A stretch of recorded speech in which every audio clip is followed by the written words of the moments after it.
Welcome to Mysterium Philosophicum, where ancient wisdom meets modern mystery. Today we embark on a journey into the life and mind of Baruch Spinoza, the man who dared to redefine God itself. Prepare to challenge everything you thought you knew about divinity, existence, and the nature of reality. This is Baruch Spinoza, the man who redefined God. He was excommunicated for believing that God is not a king, but a silent force breathing through every grain of sand, every dying star, every human heart beating in the darkness. They cast him out for suggesting that the divine is not above us, watching from golden clouds, but within us, around us, as us. His name was Baruch Spinoza, and he dared to whisper a truth so dangerous that it shattered the very foundations of heaven and earth. The year was 1656. Europe was still reeling from the 30 Years' War. Descartes had died just 6 years earlier, and the Dutch Republic, progressive yet pious, struggled to balance reason and religion. In this world, Baruch Spinoza dared to propose that God was not a being, but being itself. In the shadowed corridors of 17th century Amsterdam, where the scent of spices mingled with the ink of forbidden books, one man's quiet rebellion against the God of his fathers would echo through eternity. This is the story of a lens grinder who polished away the dust of dogma to reveal the face of the infinite, a face that looked remarkably like our own. Picture, if you will, a young man walking through the narrow streets of the Jewish quarter, his footsteps growing lighter with each step away from the synagogue that had just pronounced him dead to his community. The year was 1656. Baruch Spinoza was 24 years old, and he had just been subjected to the most severe form of excommunication in Jewish law, the Kerem. The curse that followed him was ancient and terrible. Cursed be he by day, and cursed be he by night. May the Lord blot out his name from under heaven. But what sin had this young philosopher committed? What heresy had he whispered that demanded such absolute exile? He had simply suggested that God and nature were one and the same. 3 words in Latin that would change everything. Deus sive natura, God or nature. Not God and nature, not God above nature, but God as nature itself. Born into a prosperous merchant family of Portuguese Jews who had fled the Inquisition, Spinoza understood persecution intimately. His ancestors had hidden their faith, practiced it in secret, carried it like a flame through the darkness of exile. Yet here was their descendant, suggesting that perhaps the God they had died for was not the bearded patriarch of Scripture, but the very substance of existence itself. After his excommunication, Spinoza retreated into a solitude so profound it seemed to echo the silence of the cosmos he was contemplating. He took up residence in the small town of Rheinsberg, where he lived simply, grinding optical lenses by day and polishing the lens of human understanding by night. There is something profoundly symbolic in this. The man who sought to clarify our vision of God spent his days creating instruments to see distant stars more clearly. In his modest workshop, surrounded by the tools of precision and the dust of ground glass, Spinoza worked on his masterpiece, the Ethics.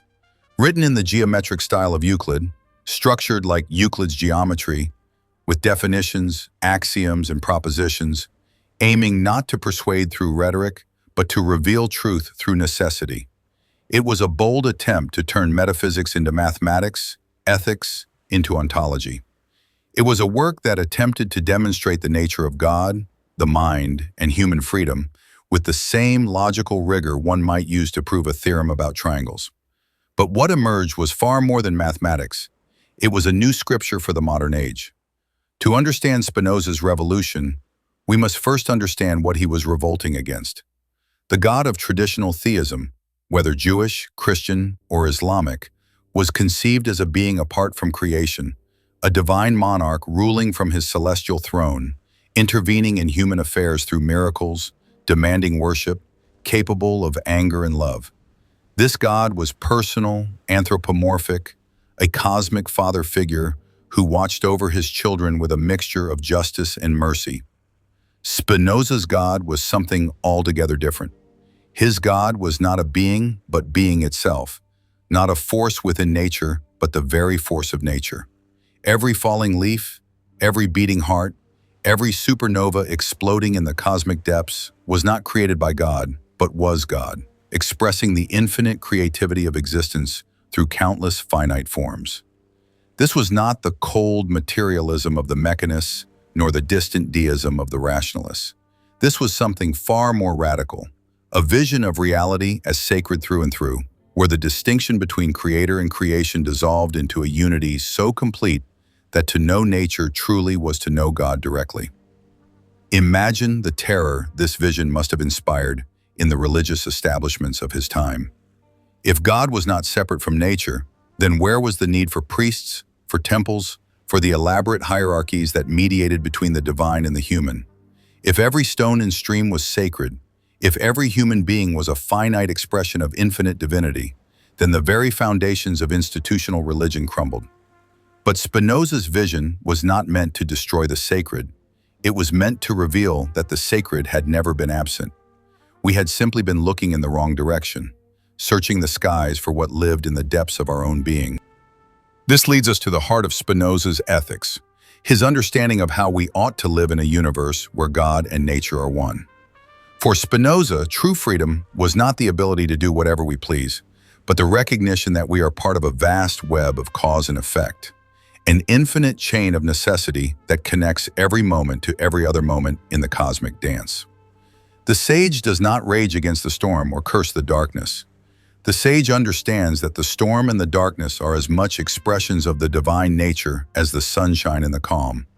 To be free, in Spinoza's terms, is to understand our place in this cosmic order so completely that we no longer experience ourselves as separate from it.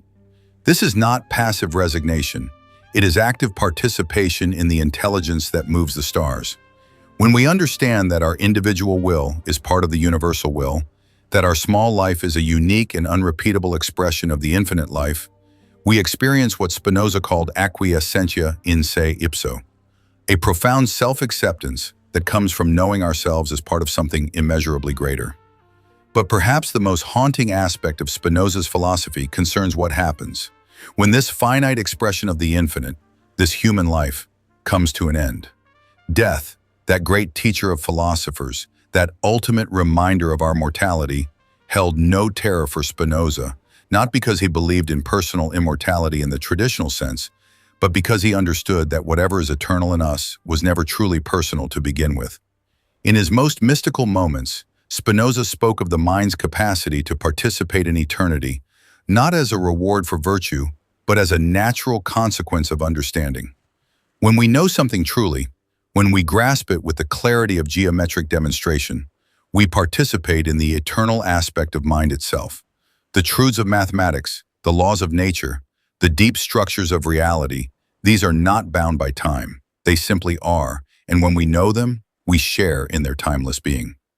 Death, then, becomes not an ending, but a transformation, the finite wave returning to the infinite ocean, carrying with it whatever light it managed to gather during its brief dance on the surface. Remember that you will die, says the ancient wisdom of memento mori. But Spinoza adds something profound to this reminder.